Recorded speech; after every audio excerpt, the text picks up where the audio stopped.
সমিতের physique অসাধারণ, top class অ্যাথলিটদের যেমন হয়।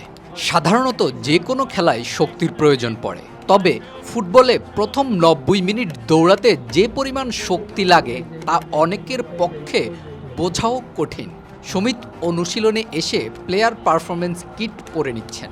এই কিটটি অনুশীলনের সব ডাটা পৌঁছে দেয় মূল সার্ভারে, যা দেখে কোচ ফিজিও বুঝতে পারে কার ওয়ার্কলোড কেমন হলো।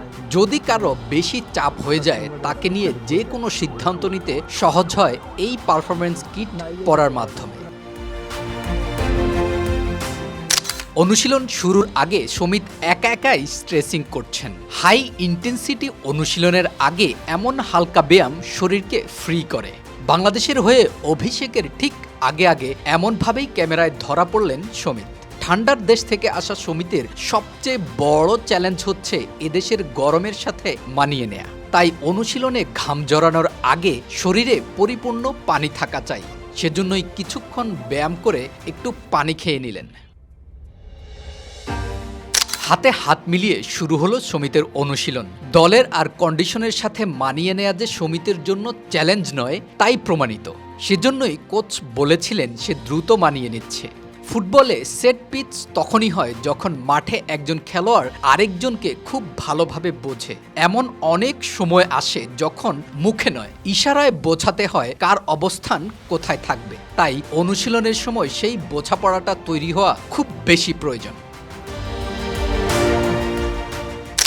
অনুশীলনে সমিতের গতি আর মুভমেন্ট দেখে মনে হলো সমিত যে কারো চেয়ে গতিময়। বাংলাদেশের হয়ে অভিষেকের ঠিক আগ মুহূর্তে সমিতের অন্তর্ভুক্তি কার জন্য দুঃখের হবে সেই আলোচনাও চলছে। ভুটান ম্যাচে সমিত ছিলেন না, তাই সিঙ্গাপুর ম্যাচের আগে ভুটান ম্যাচের ১১ জন থেকে কোনো একজন একাদশ থেকে বাদ পড়বেন। তবে এই বাদ পড়ার তালিকায় স্বয়ং দলের অধিনায়ক কিনা তা জানা যাবে কিছুক্ষণ পর। সিঙ্গাপুর ম্যাচের মূল একাদশ জানার আগে আপনাদের মতামত জানাতে পারেন কমেন্ট করে।